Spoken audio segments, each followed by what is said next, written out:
দিন ধরেই ভাবছিলাম বাসায় কাঁচা আম আনলে একটু কাঁচা আম মাখা খাবো। তো কাঁচা আম বাসায় আনা হয়নি কিছুদিন যাবৎ। আজ দিদি আসলো, মানে আমার ননদ, সে এই পরিমাণ কাঁচা গাছের আম নিয়ে এসেছে। তো আজকে ভাবলাম যে এখন কাঁচা আম মাখাটা খেয়েই ফেলি।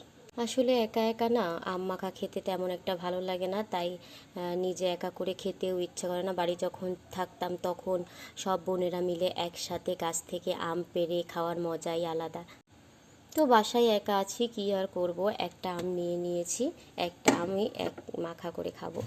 দিদি খুলনা যেখানে কোয়ার্টারে থাকে সেখানে বিশাল বড় বড় আম গাছ, অনেক আম হয়েছে। আমাকে কিছুদিন ধরেই যেতে বলছিল, কিন্তু আমি যেতে পারছিলাম না, তাই সে আজকে নিজে এসে আমগুলো দিয়ে গেল।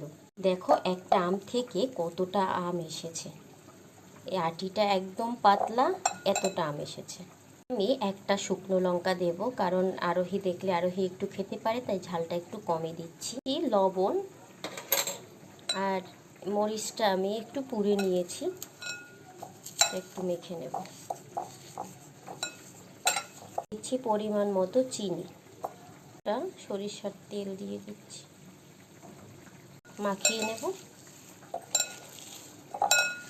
লেবু পাতা থাকলে আরও বেশ মজা হতো।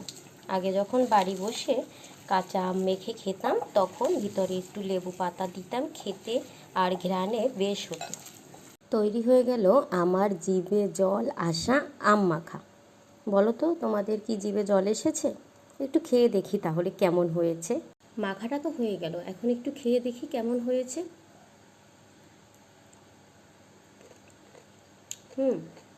আম মাখা তো বরাবরই সবারও ভালো লাগে, আমারও ভালো লাগে। তো আজকের ভিডিওটা এই পর্যন্তই। সবাই ভালো থাকবে।